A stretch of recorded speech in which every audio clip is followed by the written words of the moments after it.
Je m'appelle Caroline Auger, je suis l'auteure d'une courte pointe pour Sheab, illustrée par Jean-Luc Trudel et faite de magnifiques images. Et c'est tout délavé en couleur pastel, c'est très beau. Donc, je vous présente ma fille Mia Mathieu. Allô, maman! Pourquoi elle est là? Parce qu'elle va faire la lecture avec moi. Puis c'est aussi grâce à elle que j'ai eu l'inspiration pour cette histoire-là. Donc, elle me racontait des histoires à son école d'une petite fille qui avait vécu la guerre, qui est devenue son amie.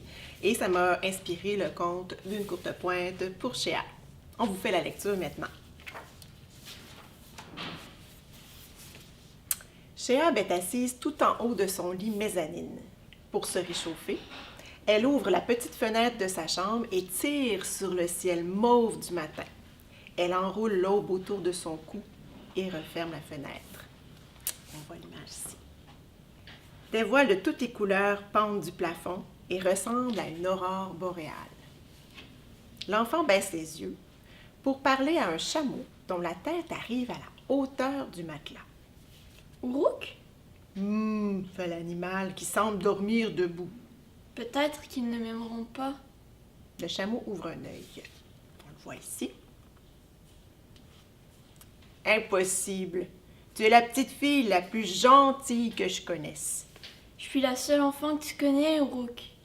Sans blague, j'ai peur de ne pas avoir d'amis. Ma belle Sheab, mon étoile vive, j'ai confiance en toi. Facile à dire. Je ne suis qu'une petite rien du tout qui vit dans un pays plein de trous. Je ne connais rien à rien. C'est pas vrai. Tu connais la guerre, pas eux. Tu as vécu des expériences difficiles. Ça peut te servir. À quoi? À pleurer? À faire des cauchemars?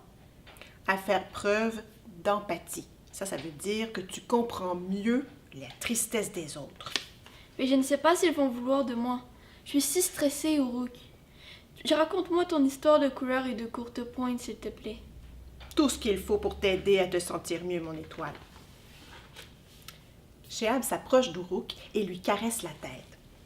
Il ferme à nouveau les yeux. Chaque humain naît avec une couleur unique. Celle-ci représente sa créativité et ses émotions. Elle l'enrobe et le suit partout. Les liens que les gens tissent entre eux forment des coutures invisibles. Et toutes ces couleurs reliées entre elles créent une immense courte pointe qui entoure la Terre et la rend plus belle. Mais peut-être que les gens de ce pays ne connaissent rien aux courtes pointes. Au pays du froid, les gens connaissent un rayon en couverture, crois-moi. Et puis s'ils ont décidé de nous accueillir, c'est qu'ils ont sûrement envie de nous connaître, non? Laisse une chance à ce pays, Sheab. Concentre-toi sur ses couleurs. C'est parce que j'ai peur. J'ai peur de ne pas être assez douée, assez intelligente, assez vive. Impossible, tu es une étoile. J'ai peur aussi que papa ne se trouve pas de travail. Mais ne lui dis pas, hein, que j'ai peur pour lui. Promis, Sheab, promis. Mais je te conseille d'avoir peur d'une seule chose à la fois. Commençons par l'école. Pour le reste, Mektoub, Mektoub. marmonne Sheab. La fillette aime bien ce mot qui signifie qu'il n'y a pas de hasard dans la vie. Il n'y a que des situations pour lesquelles on ne peut rien faire. On voit ici la belle courte pointe pour figurer l'image qui entoure la Terre. Une voix s'élève. Un homme à la peau de café et au sourire de sucre apparaît. « Sheab, tu te prépares pour l'école, ma chérie? » Oui, papa. répond-elle en faisant signe au chameau de se taire. On voit son papa ici. La petite fille descend par l'échelle, s'habille en vitesse et glisse un chameau en peluche dans son sac à dos.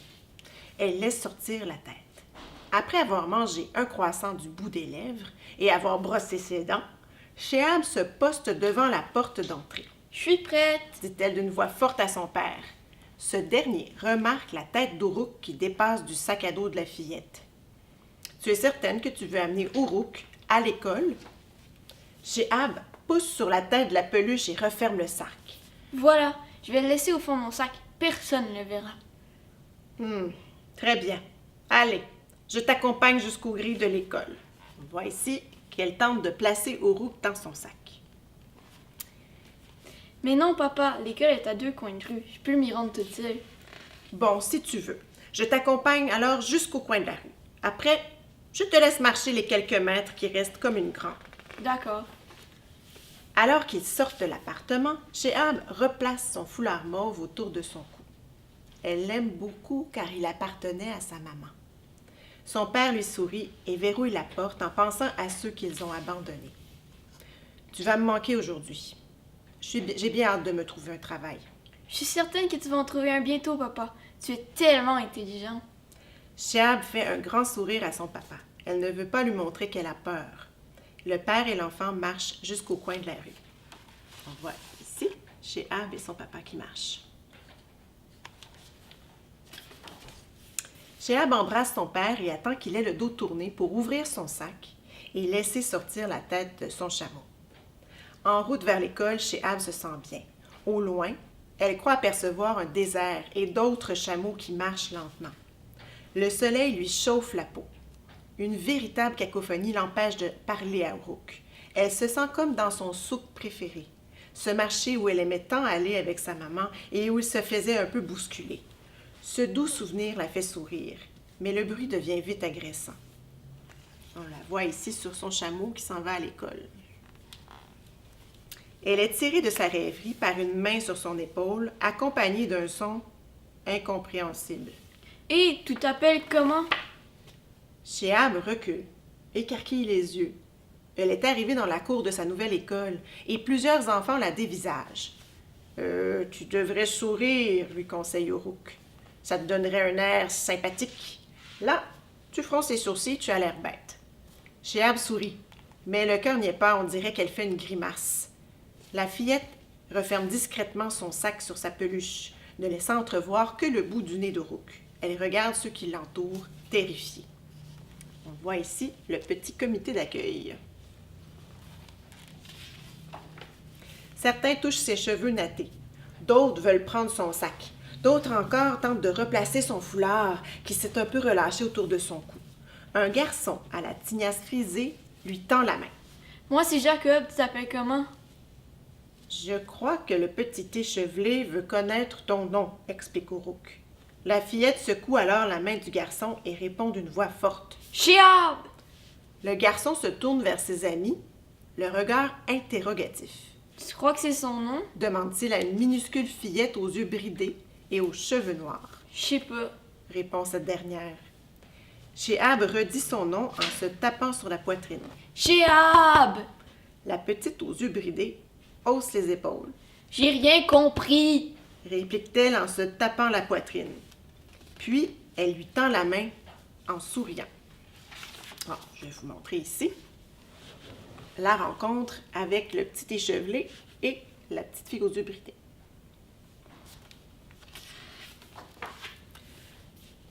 Tu crois que c'est son nom? Elle s'appelle J'ai rien compris? Demande Shehab à Uruk. Je ne sais pas, mais je te conseille de ne pas me parler devant eux. Ils vont te trouver bizarre.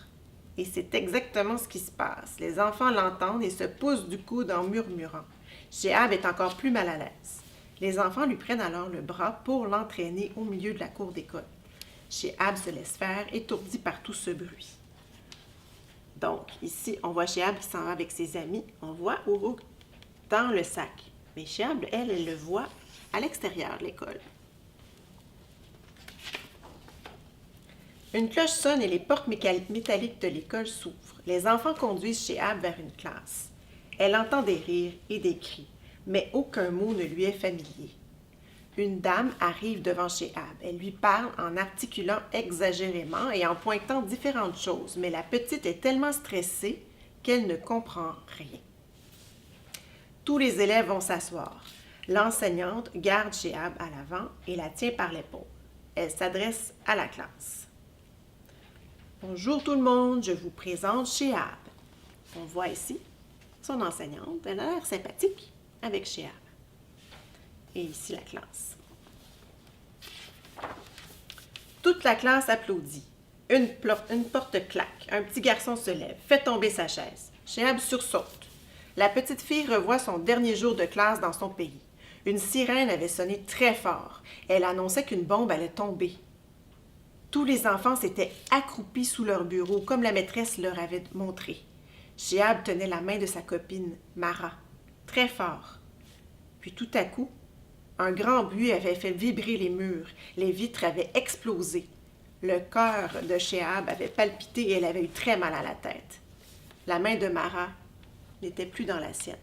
Donc, elle se rappelle son dernier jour d'école dans son pays en guerre, son pays plein de trous. Sheab sent qu'on lui touche la tête. Elle écarquille les yeux. Elle est en boule sous son bureau. La maîtresse la regarde avec une petite douceur inquiète. Elle est à quatre pattes devant Sheab et elle lui tend la main. « Tout va bien, petite? » Sheab ne comprend pas les mots, mais elle comprend le langage des yeux et des gestes. Elle s'extirpe de sa cachette, gênée. La fille aux yeux bridés est venue près d'elle pour l'aider avec son matériel scolaire. Elle sort les choses du sac de Sheab. Elle a des petites mains et du vernis multicolore sur les ongles. Elle trouve le chameau en peluche et le montre aux autres en le faisant parler d'une grosse voix. Quelques garçons rient. On dirait qu'il rit de moi. Pense la fillette à voix haute. Mais les enfants entendent et à la coune et aller. La petite fille lui demande. Tu vas bien? Sheab hausse les épaules, découragée. Tous les yeux la scrutent. Elle se sent transpercée, fouillée, c'est trop pour elle. Elle prend sa peluche et se sauve de la classe. L'enseignante crie son nom, mais Sheab ne veut pas s'arrêter. Elle sort de l'école et passe devant Uruk qui dort au milieu de la cour. Celui-ci la hèle au passage. « Hé, où tu vas, mon étoile filante? » Sheab ne répond pas. Elle traverse la cour en courant. Uruk a rattrapé Sheab et il la retient par le bas de son tricot. « Laisse-moi! » crie-t-elle à son chameau. Mais Uruk tient trop à Sheab et il l'agrippe maintenant par sa ceinture. La fillette crie de plus belle. « Je veux partir d'ici! Laisse-moi, Uruk! » « Et où tu iras, ma chérie? Tu ne peux pas retourner dans notre pays. Il n'y a plus d'école et notre maison n'est que poussière. » À son dernier mot, la petite fille se laisse tomber par terre. Elle pleure. « Je ne veux plus aller à l'école, Uruk. Les enfants ne me comprennent pas.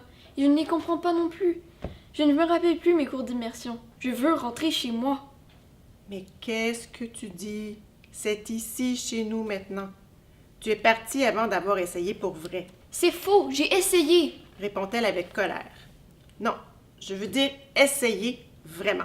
Ça prend du temps pour essayer, Sheab. » Il riait de moi. La petite fille aux cheveux noirs t'a sorti de mon sac sans me demander la permission. Elle voulait être gentille. Tout le monde est gentil à t'entendre. Non, pas tout le monde. Mais dans cette classe, tout le monde faisait un effort pour l'être. Allez, monte sur mon dos, on y retourne. On voit Sheab et Uruk ici. L'enseignante arrive en courant, suivie des enfants de sa classe. Sheab se dirige vers elle, la mine basse. Uruk lui chuchote des mots réconfortants. « Mon étoile, regarde les signes si tu veux faire partie de cet endroit. Promets-moi que tu vas faire un effort, d'accord? » « Mektoub, » murmure Sheab. L'enseignante la prend dans ses bras, l'air soulagée, puis elle entraîne Sheab et les autres enfants vers la classe. Sheab sent les larmes lui monter aux yeux malgré elle. Le petit frisé et son ami lui font des sourires. Un grand garçon aux cheveux longs lève son pouce en guise d'encouragement. Alors on voit qu'ils ont l'air sympathiques, qu'ils veulent lui parler, ils veulent l'intégrer. En entrant dans la classe, Sheab détourne les yeux et fixe le bureau de son enseignante. Elle remarque alors une étiquette sur laquelle est écrit « Bureau, Maktab ». Surprise, Sheab lève la tête et regarde le tableau devant elle. Une large étiquette s'y trouve également. Tableau, Savourat. Donc on voit sur les objets des étiquettes. Sheab sourit. Elle a appris les lettres pour former les mots en français, mais elle a encore du mal avec le vocabulaire. Ces étiquettes vont l'aider. En tournant la tête, elle constate que chaque objet de la classe a été identifié.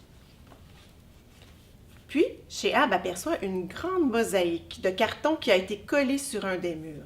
Sur chaque carton est dessiné le visage d'un enfant et son nom y est écrit.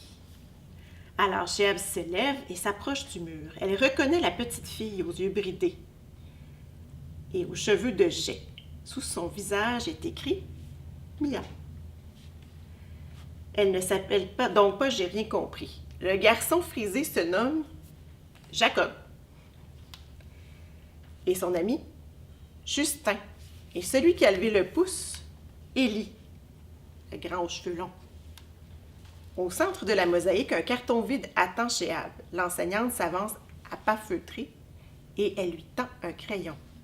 La petite fille dessine son visage, puis elle écrit son nom en grandes lettres. Les enfants se sont rapprochés et lisent son nom. Ils le murmurent, l'écorchent, le chantent, l'épellent. Plus ils le prononcent, plus Sheab se sent bien, comme si elle avait maintenant le droit d'exister parmi eux. Elle pointe alors chacun des visages de carton et prononce les noms de ses camarades de classe, pour qu'ils prennent eux aussi une place dans sa vie. Elle écrit ensuite à côté de chaque dessin leur nom en arabe. Donc on voit l'activité. Et les enfants s'émerveillent de voir cette écriture qui ressemble à une œuvre d'art. Les lettres volent comme des oiseaux noirs, de droite à gauche. On écrit en arabe de droite à gauche. Les élèves rient chaque fois qu'elle dit leur nom en arabe et Sheab rit avec eux. Ensemble, ils forment une courte pointe. Chacun est différent, chacun a son histoire, chacun a sa couleur. Lorsqu'elle retourne à sa place, Sheab chuchote. Uruk? Pas de réponse.